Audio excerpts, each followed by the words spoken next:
twongeye kubasuhuza kandi tubifuriza ikaze mu kiganiro sigasira ubuzima. Tubifurize kandi kugubwa neza. Ni televiziyo Pacis TV, ni muri wa mwanya w'ikiganiro sigasira ubuzima nkuko nabivugaga. Tukaba rero twizera ko aho muri mudukurikiye mumeze neza, nabumva batameze neza turabihanganisha kandi twizera yuko muza gukira mu gihe kitari gitoya. Pacis TV rero ibahaye ikaze kandi bashimira kuba mwahisemo kubana natwe. Mu kiganiro sigasira ubuzima cy'uyu munsi tukaba tugiye kugaruka ku ndwara ya kanseri. Indwara ya kanseri ni indwara ihangayikishije isi ndetse n'u Rwanda nkuko umutumirwa turi kumwe aza kubitubwira, na cyane ko ubuvuzi bwayo bukiri hasi by'umwihariko mu bihugu bikiri mu nzira y'amajyambere, kandi ugasanga n'abantu mu kuyivuza rimwe na rimwe baje kwivuza byaratinze ku buryo n'igihe babwira umuntu bati nta kintu dushobora kugukorera, urugero kanseri yabigezeho byararenze. Araza kubidusobanurira umutumirwa turi kumwe.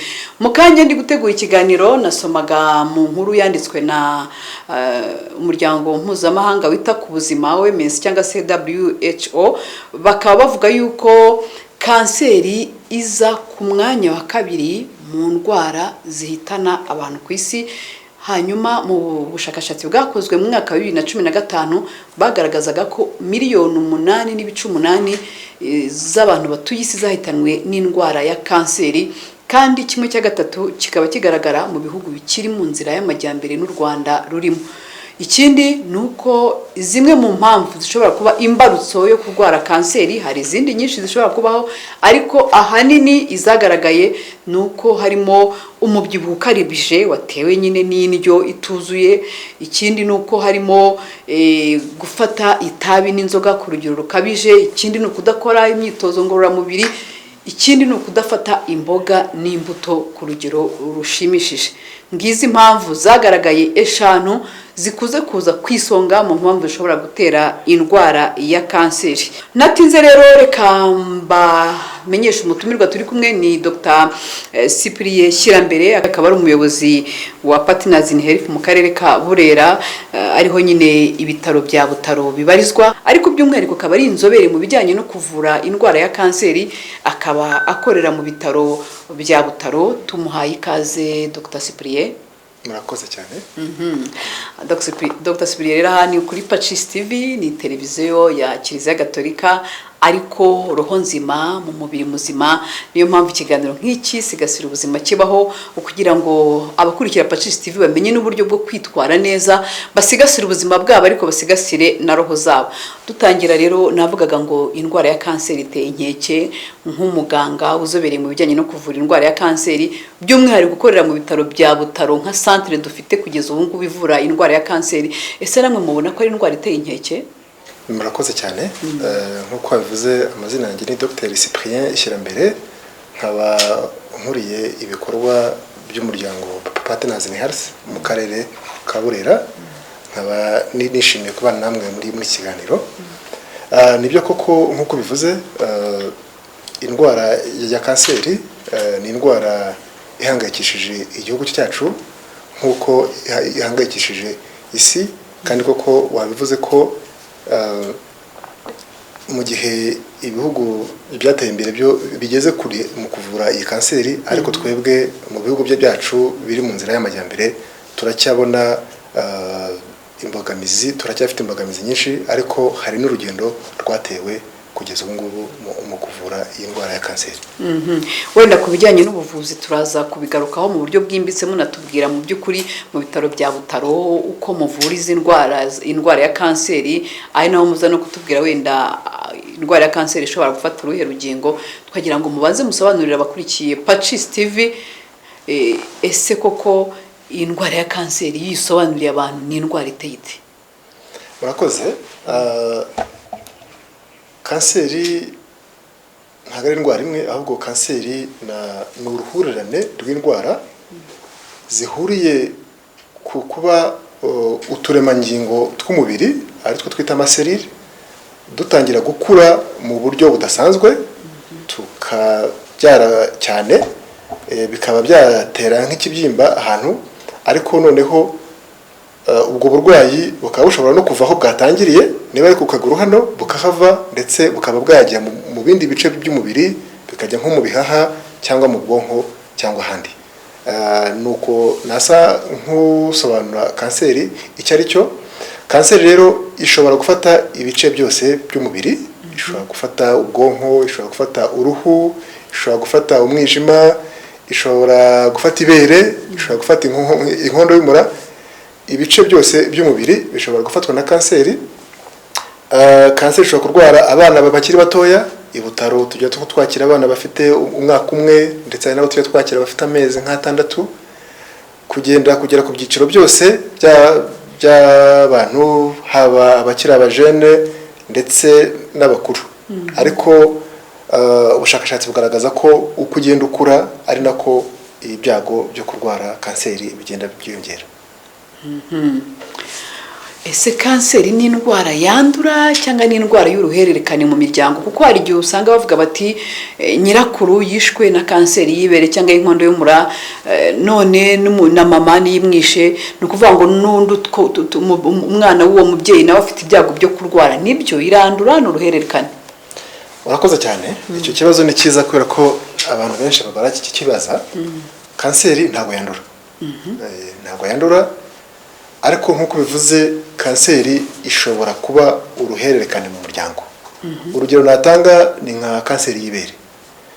Iyo mu muryango ufite umuntu wo hafi yawe, nk'umuvandimwe wawe, umubyeyi wawe, warwaye kanseri y'ibere, nawe ibyago byo kurwara kanseri biba biri hejuru kurusha undi muntu udafite uwo mu muryango wayirwaye. Ntabwo ari zose, ariko hari kanseri tuzi. Natanze urugero rwa kanseri y'ibere igira uruhererekane mu miryango, ndetse ku buryo dukangurira abantu ko iyo uzi ko hari umuntu mu muryango wawe warwaye kanseri y'ibere, ugomba guhita ujya kwa muganga hakiri kare. Muganga akagusobanurira ibyo ugomba gukora kugira ngo wowe bazayibone hakiri kare, kugira ngo kuko iyo kanseri y'ibere ibonye hakiri kare amahirwe yo gukira abahari. Ndetse ubu mu bihugu byateye imbere hari n'icyo bakora kugira ngo ntuzayirware, nuko rimwe na rimwe biba bigoranye. Hari nk'abahitamo ko babakuraho amabere kugira ngo batazarwara kanseri. Urumva ko bigoranye, ariko byibuze ukabimenya ko iyo risike ihari, noneho bakagukurikirana kugira ngo byibuze ninakugeraho ntizakumere nabi cyane. Urakoze cyane. Dr. Cyprien mu bitaro bya Butaro niwe turi kuganira ku ndwara ya kanseri. Yatubwira ati hari igihe kanseri uruhererekane bitewe n'ubwoko bwa kanseri. Ni ukuvuga se ko uwo muryango ufite ibyago byo kwandura kanseri bitewe n'imiterere wenda y'amajene yabo? Urabisobanuye neza. Biba bitewe n'imiterere y'amajene yabo. Ni ukuvuga ngo abafite ibyo twita mutation, ni impinduka ziba zarabaye muri gene zawe. Niba gene zigomba kuba zikurikiranye, hari yitwa XYZ, ubwo hakazamo akantu ya Z ikavamo, wenda hakazamo W, noneho iyo gene ikaba ariyo ikongerera ibyo byago byo kurwara iyo kanseri y'ibere. Ni ukuvuga nyine ni izo mutation baba bafite mu maraso yabo, niyo mpamvu nyine ubihereza ugukomokaho. Ati birashoboka ko ishobora kuba uruhererekane, ariko igisubizo kuri urwo ruhererekane ni ukumenya kujya kwa muganga hakiri kare. Araza kubitubwira. Ese umuntu yatangira kujya kwa muganga ryari? Ese n'umwana mutoya? Ese hari imyaka basaba bati ku mugore ugejeje kuri iyi ku mugabo? Ariko mbere yuko tujya kuri icyo kibazo nageraga ngo tugaruke ku kibazo cy'ibimenyetso. Abantu benshi birabagora, akavuga ati ngiye nagiye kwa muganga barambwira ngo yageze kuri stade. Umuvandimwe wanjye yagiye kwa muganga bamubwira bati ntacyo twakora, ariko ntaho yababaraga, nta kimenyetso yari afite. Ese koko kanseri nta bimenyetso igaragaza? Urakoze. Ukomoje ku kijyanye n'ibimenyetso. Nibyo koko kanseri nyinshi iyo zitangira nta bimenyetso ubona bigaragara inyuma. Ubutababara. Reka mfate nk'urugero nakunze gukoresha rwa kanseri y'ibere. Kanseri y'ibere nyine itangirira mu ibere. Ubona ukuntu ibere ringana, igatangira ari utuntu dutoya, tukazagenda dukura tugakora akabyimba. Nako akabyimba kugira ngo kumve wenda byasaba ko nyine ukanda ibere cyane ariko wowe ureba gutya inyuma utaribona. Ibaza iyo kanseri yatangiye gutya ari akantu gatoya yajya kugera aho uyumva ikaba imaze kugera nko kuri stade urugero ya kabiri, ukaba ushobora kuba umaze nk'umwaka umwe cyangwa nk'imyaka 3 ubana n'iyo kanseri utababara sibyo, ariko yo iri gukura.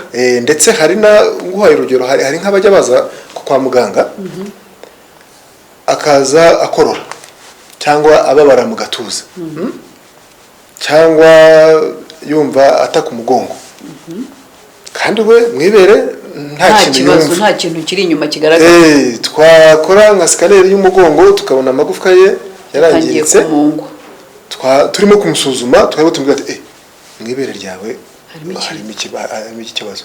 Ibaze kugira ngo urware kanseri y'ibere uzabimenyere yageze mu bihaha cyangwa mu mugongo, yageze mu magufwa.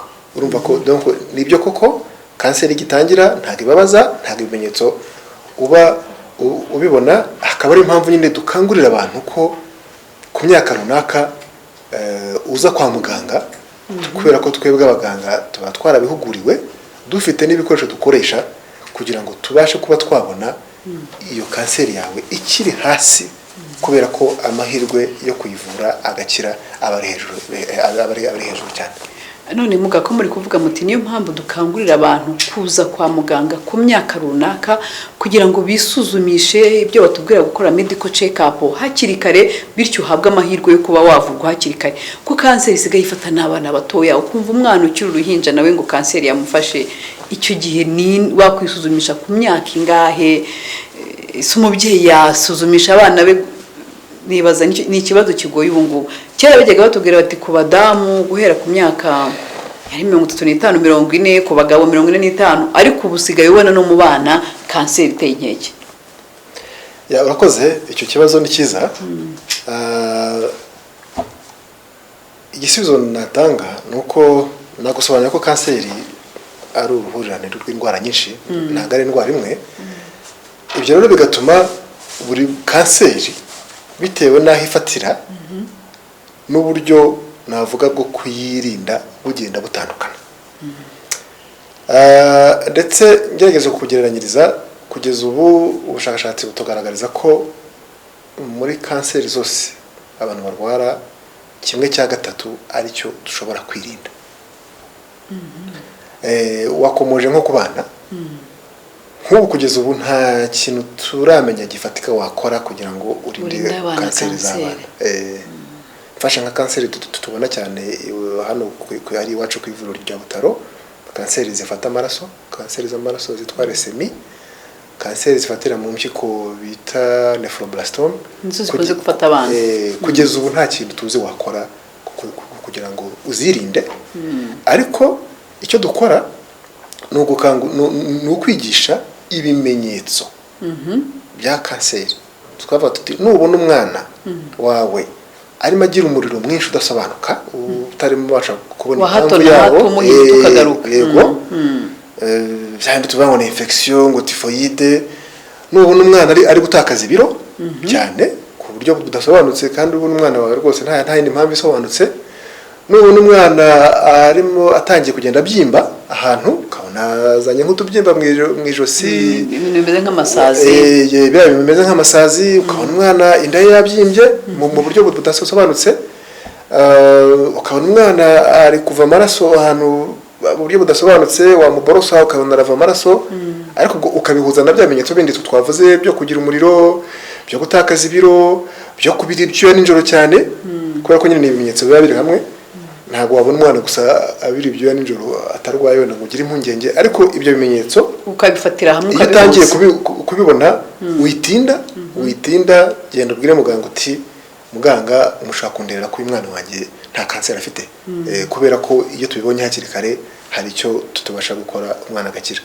Ubwo rero ku zindi kanseri bitewe n'ubwoko bwayo tujya dukangurira abantu kujya kwisuzumisha hakiri kare.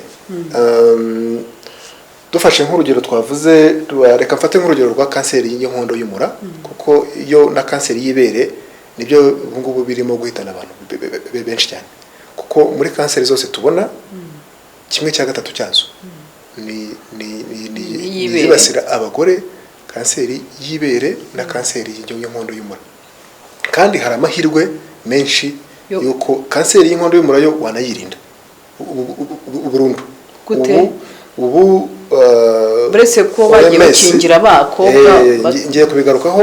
Ubu OMS ifite intego yuko mu mwaka wa 2030 iyo kanseri y'inkondo y'umura tuzaba twayiranduye, eradication. Tuzabigenza gute rero? Buriya kanseri y'inkondo y'umura iri muri kanseri nkeya tuzi ikiyitera. Izindi nyinshi nakubwiye ko tutazi iki kizitera. Ariko kanseri y'inkondo y'umura ikiyitera cyaramenyekanye ku kigero cya 95% iterwa na virusi bita human papilloma virus. Iyo umuntu akayandura yandurira cyane mu mibonano mpuzabitsina. Ubu rero icyo isi irimo gukora, natwe mu Rwanda turimo gukora, ni ugukingira abana b'abangavu bose inkondo y'umura ya virusi. Kubakingira iyo human papilloma virus. Buriya mu Rwanda hari igihe runaka nawe niba ufite umwana w'umukobwa mutoya afite imyaka 11 cyangwa 12 uzakumva umwana arakubwira ati ejo batubwiye ko bazaduha ikikingira. Ni rwa rukingo rubarinda kwandura ya virusi. Kuko urumva imyaka yo gutangira gukora imibonano mpuzabitsina irageze, iri hafi iregereje. Hako bivuga ngo umwana adakoze imibonano mpuzabitsina nta byago byo kuyandura yaba afite, akifata kugeza igihe ashakiye. Aho ndaza kubigeraho kubera ko niyo ushatse nyine ni akavirusi kandura cyane. Ni akavirusi kandura cyane ku buryo niyo umuntu akoresheje na condom risk yo kuyandura bihari. Urumva n'igihe ushakiye ushobora kuyandura kubera ko ni virusi yandura ku buryo bworoshye cyane, ku buryo twasanze nyine strategy nziza yo kuyirinda urukingo ugomba kurufata waba uteganya gushaka ko naho ushakiye ushobora kuyandura kubera ko sindi bwinjira cyane mu buryo ako kavirusi kandura mu mibonano mpuzabitsina bivuze ariko karandura cyane ku buryo no kuruhuka bagahari yandura kurusha virusi ya sida. Kuki mukingira abakobwa ntimukingira abahungu kandi umuhungu ashobora kwitera umukobwa? Icyo ni ikibazo cyiza. Navuga ko nabijyanisha no mu buryo bwo gukoresha neza ubushobozi buhari.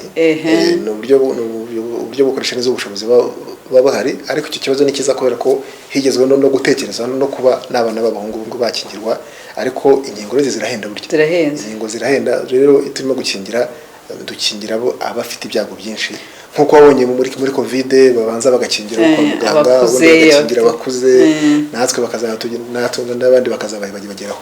Bivuga ngo n'umwana w'umuga ashobora kuba afite ako ka human papilloma virus ariko we nikagira icyo kamutwara, akaba gafite kicecekeye kakimutwara kubera ko hari izindi kanseri gatera zindi, ariko iyo gakunze gutera cyane ni kanseri y'inkondo y'umura. Ubwo rero abacikanywe n'urwo rukingo kubera ko urwo rukingo rutangiye gukoreshwa mu Rwanda mu myaka nka 10 n'ingahe, ariko abantu abamama bari mu kigero cy'imyaka 30 gusubiza hejuru ntabwo bigeze bagira ayo mahirwe yo gukingirwa. N'abakobwa bari muri za 25. Ubwo rero icyo dukora hari uburyo ajya kwa muganga, umuntu wese ufite guhera ku myaka 30 tumukangurira kujya kwa muganga. Dufite ibyo tumusuzuma, tugasuzuma tugapima ko ako kavirusi atakanduye, ndetse hari n'ukuntu baguha akantu kanipima, akantu nyine winjiza hariya ku nkondo y'umura, donc ucibiciye mu ndibyara ugafatamo sample echantillon ukazana bakagupima, basanga iyo virusi ubana nayo, noneho tugakora ikindi kizami cyo kureba ko hari ibimenyetso bibanziriza kanseri biza ku nkondo y'umura. Ibyo bimenyetso iyo tubibonye turabivura. Ubwo buryo bwo kuvura bwo gupima iyo virusi no kuvura ibyo bimenyetso bibanziriza kanseri y'inkondo y'umura ku bufatanye n'abandi bafatanyabikorwa na RBC tumaze no kubigeza muri centre de santé. Ubu mu bitaro 15 mu turere 15 mu Rwanda izo services ziraboneka mu centre de santé ndetse no mu mavuriro yigenga. Rero dukangurira umugore cyangwa umukobwa wese ugejeje kuri kigero cy'imyaka 30. Kuki mwafashe 30 kandi no munsi ya 30 bahari batashoboye kubona urwo rukingo bakiri abangavu? Niho duteganya ko ibyo bimenyetso biba byatangiye kugaragara, kubera ko kugira ngo iriya virusi igende itangire kwangiza inkondo y'umura bifata hagati y'imyaka 10 na 15. Ubwo tuteganya ko niba waranduye ufite 15 kuri 29 ari bwo byamenyetso bitangiye kugaragara. Tutugusuzumye mbere byamenyetso ntabwo twabibona. Ku myaka 30 musanze yaranduye iyo virusi, hari amahirwe yuko ashobora kuvurwa agakira cyane. Nabisobanuye ko ku nkondo y'umura turapima, dupima dukoresheje uburyo rwose bworoshye.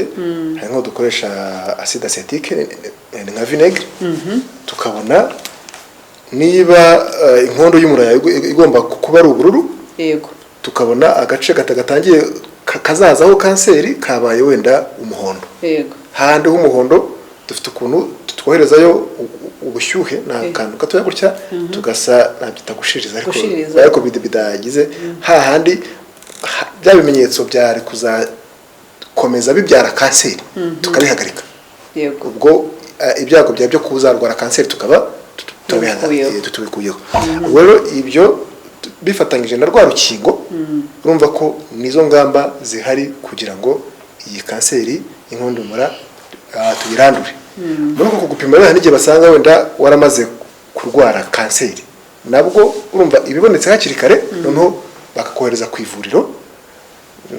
Hari ibutaro wenda, ariko na centre ya Kanombe yaratangiye kuvura kanseri, nabwo tukakuvura hakiri kare, kubera ko kanseri y'inkondo y'umura yivuje hakiri kare, amahirwe yo gukira abari kugenda agera kuri 90%. Hari mama benshi twafashije twavuye ubu bameze neza, barimo bita ku ngo zabo. Arakoze cyane muganga kugaruka kuri iyi kanseri y'inkondo y'umura iza kwisonga muri kanseri bakunze kubona mu bitaro bya Butaro. Nibaza ko no kwisi ariko bimeze, ariko kandi ingamba za guverinoma y'u Rwanda zikaba ari uko iyi kanseri irandurwa kuko bishoboka. Ndizera ko abari batarashoboye kubona urukingo rwa kanseri y'inkondo y'umura bari hejuru y'imyaka 30 kuzamura bumvishe ko hari uburyo bwo kugupima, basanga utari wayirwara ugahabwa urwo rukingo. No kuvuga ko uwo basanze yayirwaye ntabwo urukingo ruba rukiri ngombwa. Birumvikana, ahubwo icyo twitaho icyo gihe ni ukukuvura kugira ngo ukire, kubera ko ibi nabyo turashaka ko abadukurikiye babyumva. Hari ikibazo cy'imyumvire yaba tubana, yo kumva ko niba bakubwiye ko urwaye kanseri ubuzima birangiye. Ntabwo ari byo. Irwaye kanseri bitewe n'igihe ugereye kwa muganga, amahirwe yo gukira arahari menshi. Ingero zirahari, dufite abantu twavuye barahari.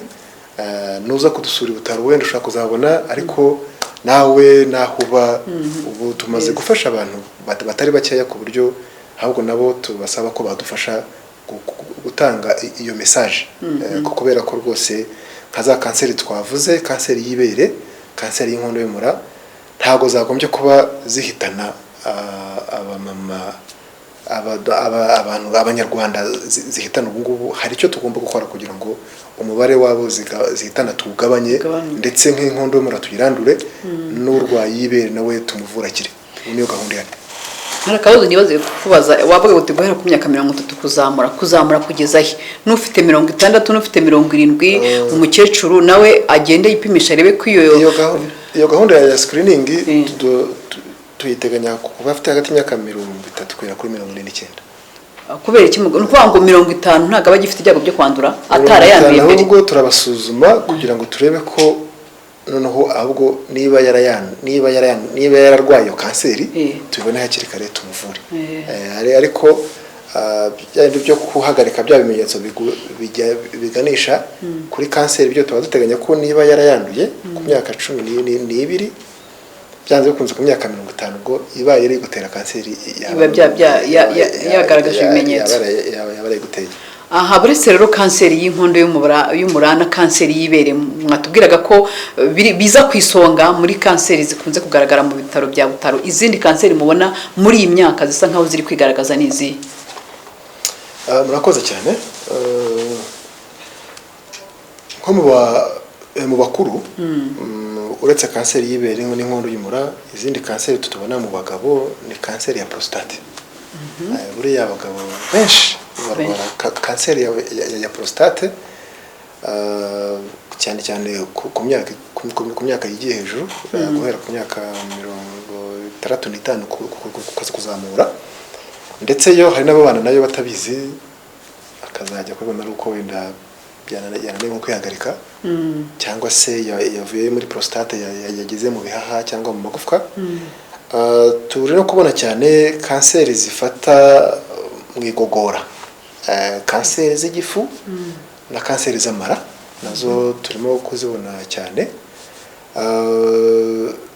Turi kubona kanseri twita iz'amaraso, kanseri z'amaraso nazo kandi zifata abantu bakiri batoya. Zo nabivuze, no mu bana turazibona cyane, ariko no mu bakuru turazibona. Ariko cyane cyane abagore bari basirwa cyane, nabo twavuze y'ibere, twavuze inkondo y'umura, n'izindi zifata muri iterisi, ndetse no mu mavere. Hari kanseri twa za lymphoma, lymphome ni zifata muri mu magangiriyo, handi twavugaga. Kanseri zifata mu magufwa nazo tujya tuzibona, ariko ntabwo ari nyinshi cyane.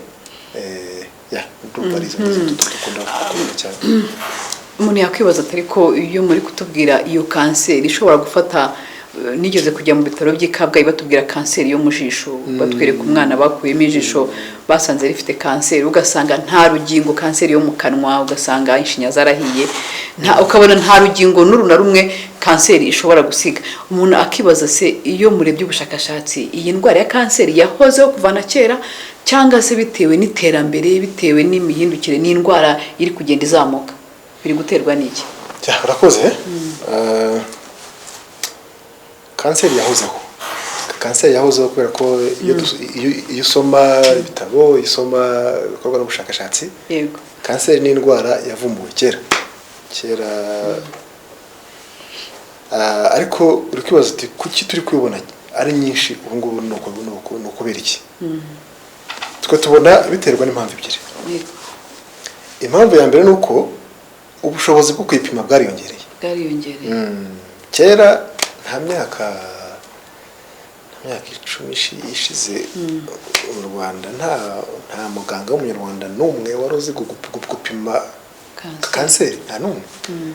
Twari dufite abanyamahanga, ugasanga hari nka laboratwari imwe cyangwa ebyiri zishobora gupima kanseri, nabwo bigatinda ku buryo niba bagufasha ikizamini uyu munsi, igisubizo kizaza warapfuye.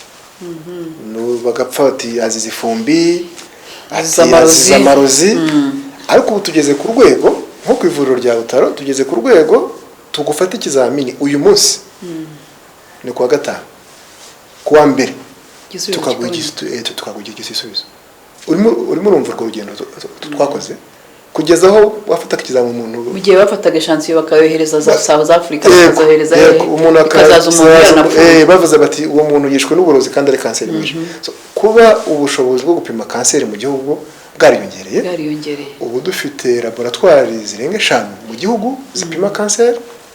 Tumaze kugira abaganga b'abanyarwanda ndumva bamaze kugera nko ku 10 bize gupima kanseri. Dufite ibikoresho bigezweho, dufite za scanner, kubera ko kanseri ntabwo ipimwa na microscope gusa, hazamo no gukora za scanner. Ubwo ubushobozi bw'igihugu bwiyongereye, uko kuba natwe abaganga gutekereza kuri kanseri byariyongereye, bituma zigaragara ari nyinshi.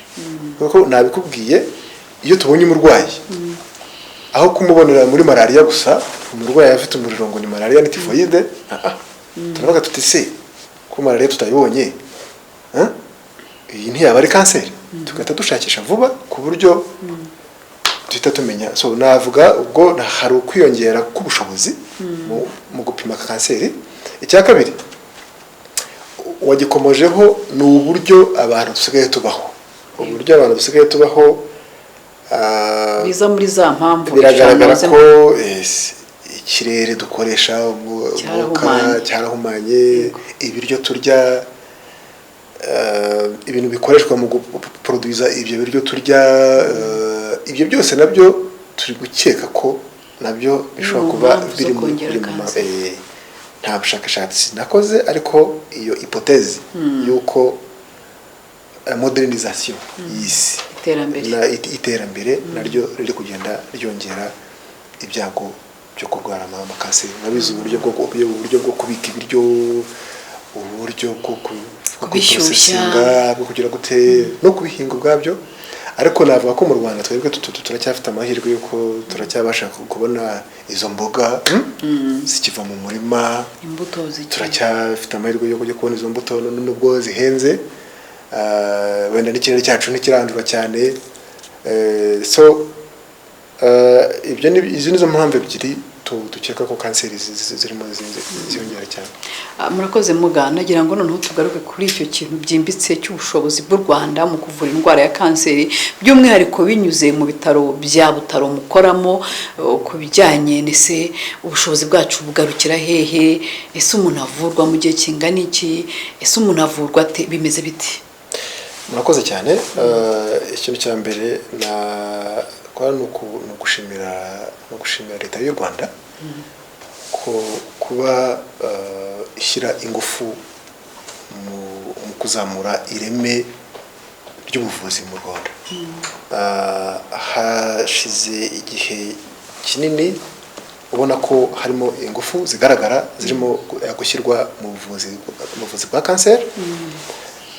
Urugero nyine ni iriya centre ya kanseri ya Butaro. Buriya ni ibitaro bya leta, nubwo duhari nk'abafatanyabikorwa, ariko ni ivuriro rya leta. Dukorana bya hafi n'ubuyobozi bwa Minisiteri y'Ubuzima mu gushakira ibisubizo izi kanseri. Hano ku bitaro bya Butaro ubu nakubwiye ko dufite ubushobozi bwo gupima kanseri.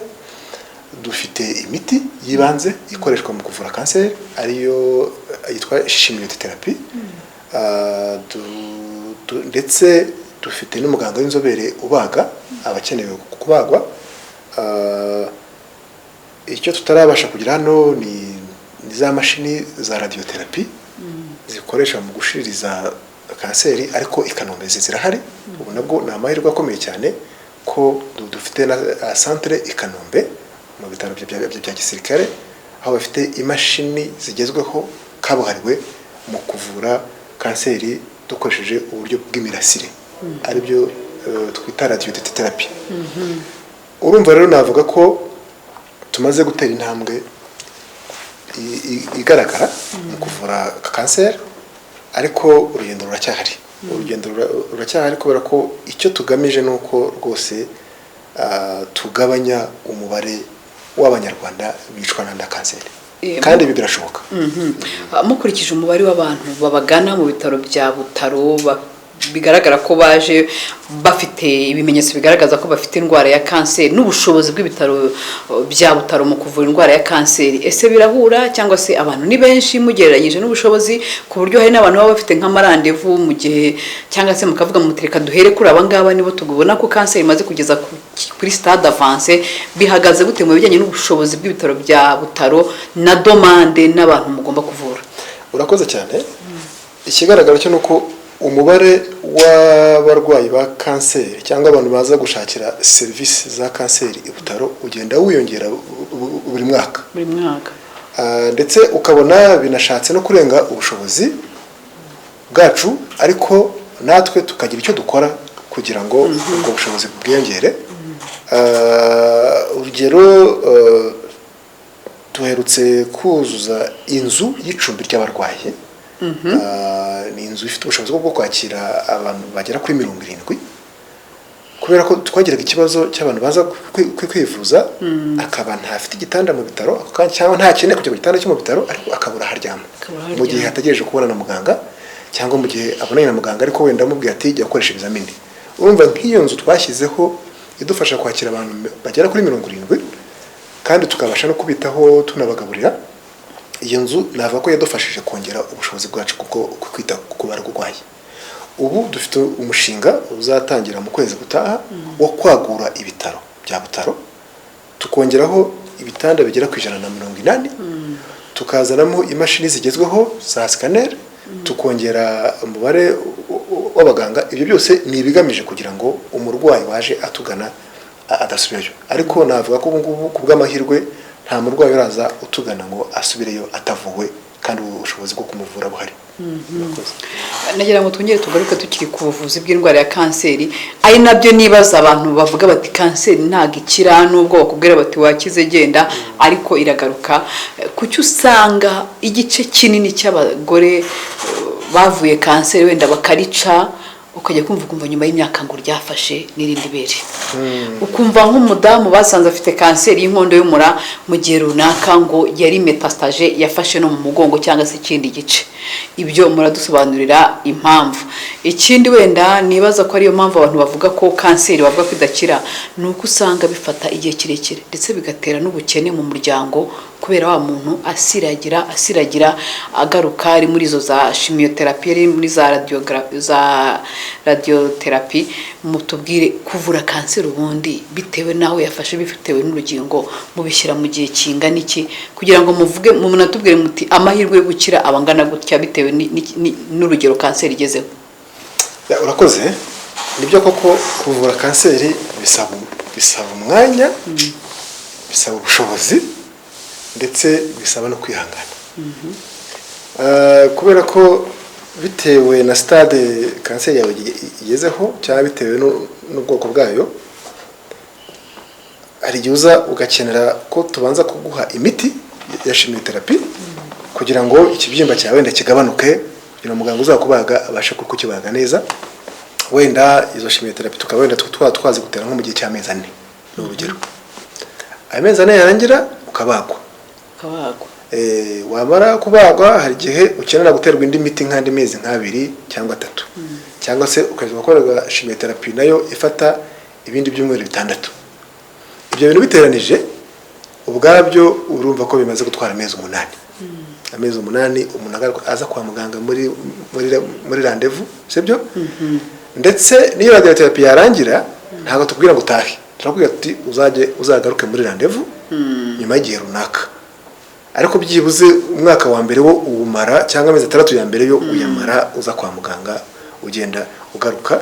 Hakaba ari impamvu ndakubwiye ko nyine nka hariya kwivuriro i Butaro nyine tugerageza gushyiraho service zunganira abarwayi.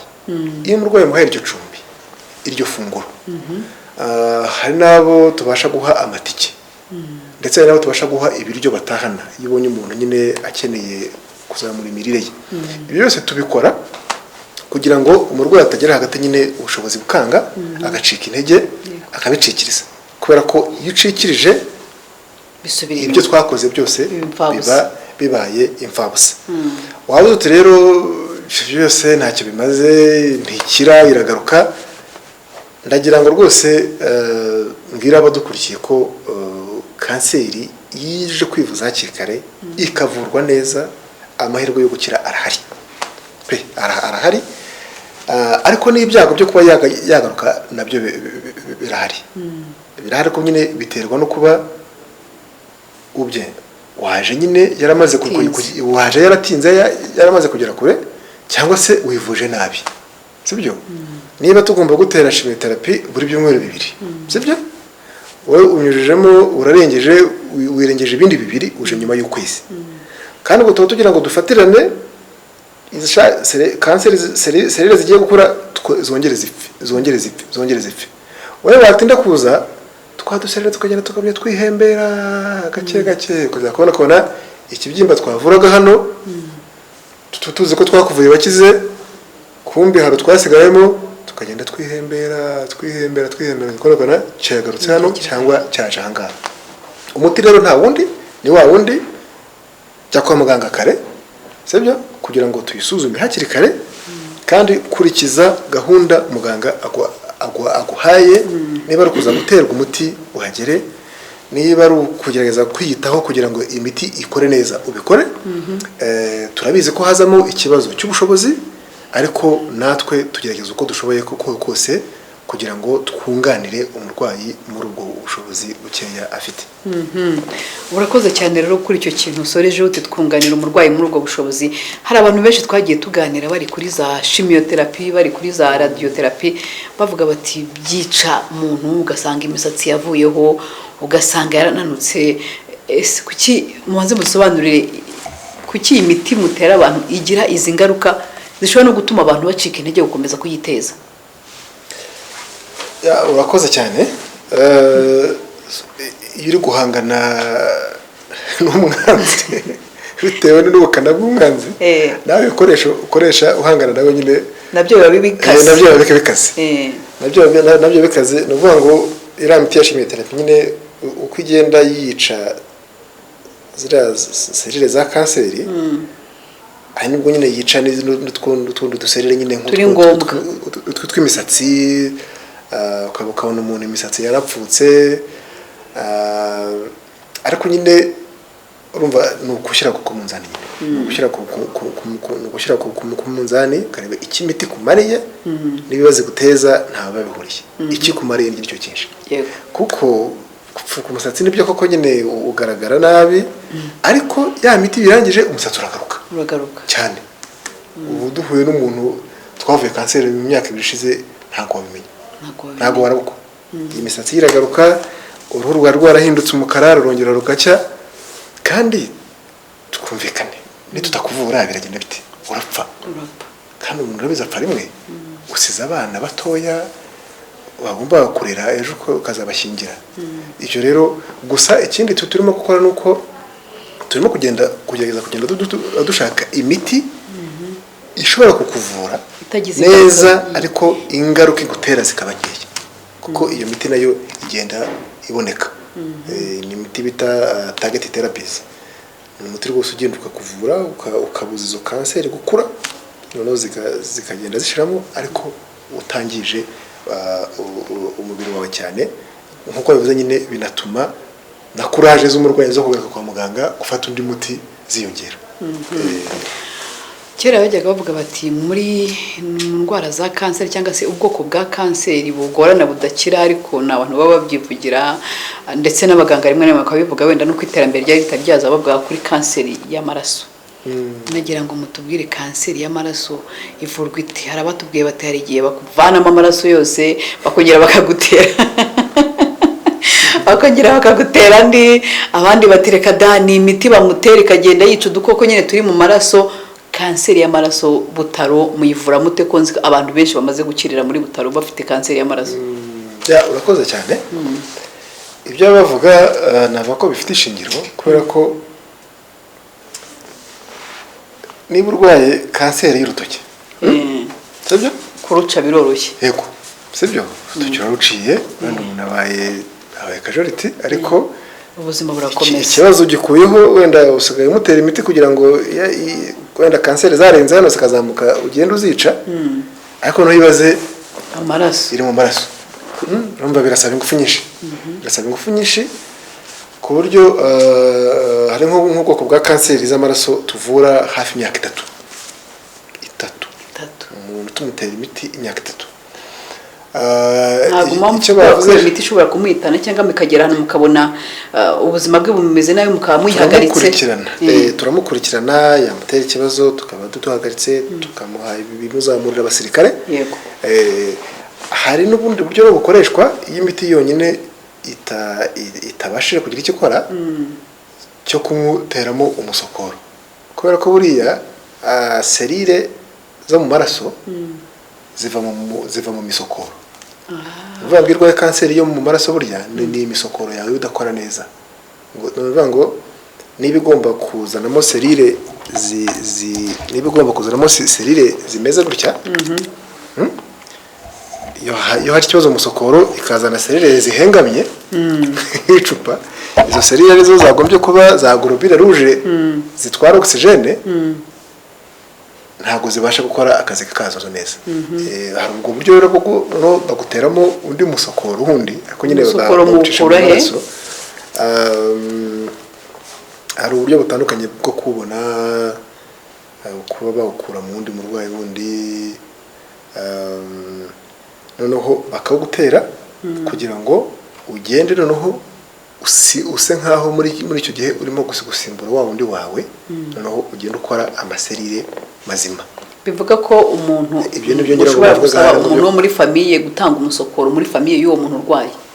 Ku bijyanye n'umusokoro ho ubuvuzi bumaze kugera ahantu hateye imbere ku buryo bashobora kubona bitasabye kujyana n'undi muntu nk'uko impyiko bagira gutya bakajyana n'umuntu. Yego. Urumva rero biragoranye kurusha ku zindi kanseri, ariko nabwo nyine nk'uko bibonye hari abo twabashije gufasha barakira. Twagira ngo turi kugenda tugana ku musozo, mutubwire nk'ibitaro bya Butaro, navuga ngo ni nka centre d'excellence yo kuvura indwara ya kanseri, ni nk'izihe mbogamizi mufite uyu munsi, zaba izituruka ku babagana cyangwa se kuturuka wenda kuri guverinoma, ku buryo mwabikorera ubuvugizi kugira ngo natwe tugere ku rwego rushimishije mu kuvura indwara ya kanseri? Murakoze. Imbogamizi nazishyira mu byiciro bibiri. Imbogamizi ya mbere ni ijyanye n'imyumvire n'ubumenyi bukiri hasi mu baturage. Dukeneye gufatanya na buri wese kugira ngo abantu bumve ko kanseri ari indwara ishobora kuvurwa igakira, ko atari amarozi, ko atari iki. Noneho kugira ngo abantu babashe kutugeraho hakiri kare, kugira ngo na bwa bushobozi dufite tumaze kugeraho bwo kuvura abantu bukoreshwa neza.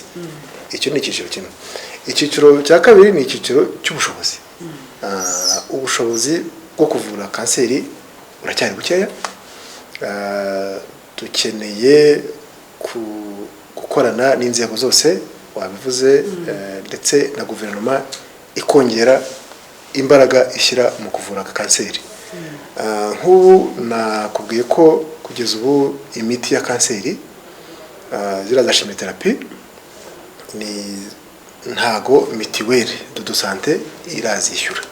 Ubu turi gukora ubuvugizi kugira ngo mituweli de santé iyongere ku rutonde rw'imiti bishyura, kugira ngo noneho abanyarwanda benshi babashe kwibona, ndetse n'abataje Butaro, kugira ngo ndetse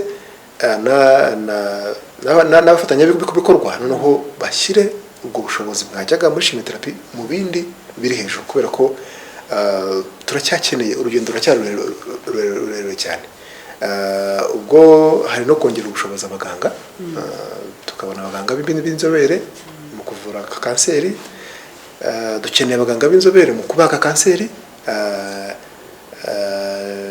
ndetse no kuba hajyaho andi mavuriro avura kanseri, hakaba nk'iryajya mu majyepfo kugira ngo no muri CHK kugira ngo tworohereze ingendo abantu baza batugana. Murakoze. Icyo nicyo nari ngiye kubaza cy'abantu, ukabona umuntu aturutse Rusizi agomba kujya kwivuriza Butaro, byagera noneho mu gihe ari gukoresha chimiothérapie nabyo amatike bikagorana. Ari nayo mpamvu nibaza ko bashobora kugenda bashobora gucikiriza ayo maseanse yabo ajyanye no kugira ngo bashobore gukira neza. Reka rero tumushimire cyane Dr. Cyprien Shyirambere, akaba ari umuyobozi wa Partners in Health mu karere ka Burera, ariho nyine ibitaro bya Butaro bibarizwa. Akaba kandi nyine ari inzobere mu bijyanye no kuvura indwara ya kanseri, yakorera mu bitaro bya Butaro, ariko hari ahandi mukorera buretse kuba muri mu bitaro, mukaba waza wenda nk'aho i Kigali, umuntu agushaka akaba yagusanga i Kigali. Ubu abantu badukurikiye mu kiganiro kuvuga ati Dr. namukura he, nagiye Butaro namukura he? Kugeza ubu nkorera Butaro, ariko hagize ukenera inama twamuha nimero ya telefone yanjye cyangwa n'iz'abandi babakanga dukorana tukamufasha. Yego, urakoze cyane. Rero akaba nyine akorera mu bitaro bya Butaro, ari inzobere mu bijyanye no kuvura indwara ya kanseri. mwumvishe ko iki kiganiro twateruye twagiraga ngo abantu tubakangurire ku ndwara ya kanseri iri kugenda yiyongera ifata ingingo zose z'umubiri ishobora kuhafata, ariko icyiza yatubwiye nuko iyo wivuje hakiri kare ushobora gukira.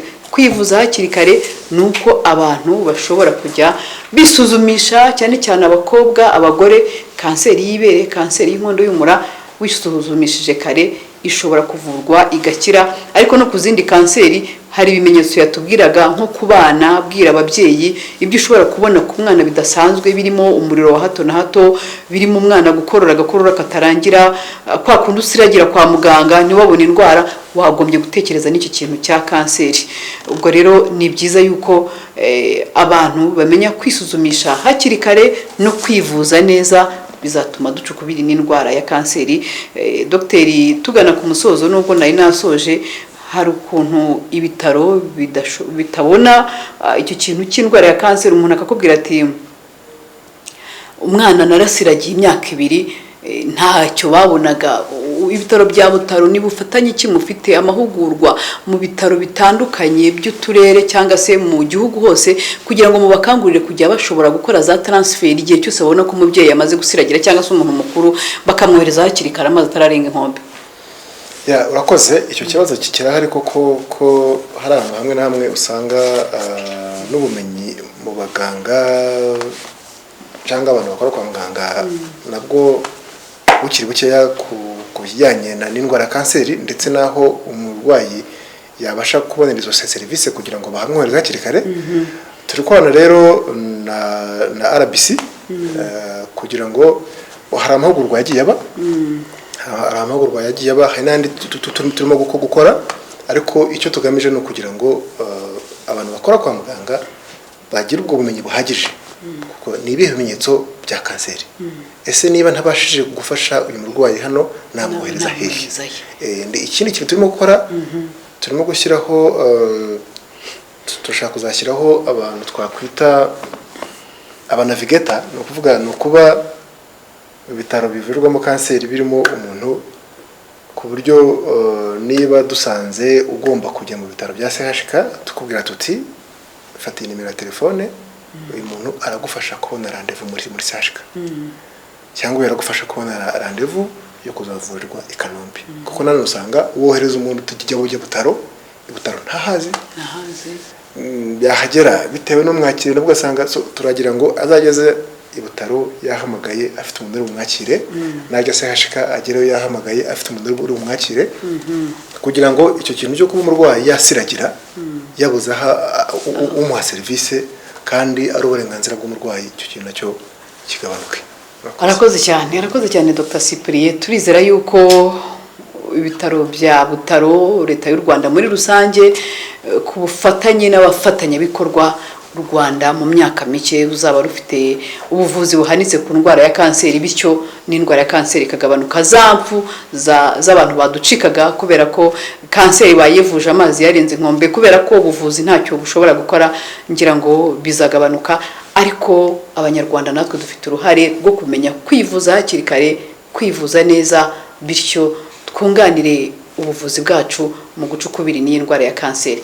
Na rero Nganyira, ndagushimiye cyane Dr. Cyprien, umwanya wawe mutoya wemeye kuduha kugira ngo uze kuduganiriza ku ndwara ya kanseri. Nizere ko bifashije abantu badukurikiye, kandi amakuru ubonye uyasangiza mugenzi wawe, bityo akagera kuri benshi, twese tugafatikanya mu kurwanya iyi ndwara. Ndashimira cyane rero Ikuze Liliane wamfashije kuri kamera, ndetse na Eugene dufite umukiza, nge na Louise Nganyira muri studio za Patches TV. Ni ikiganiro Sigasira Ubuzima.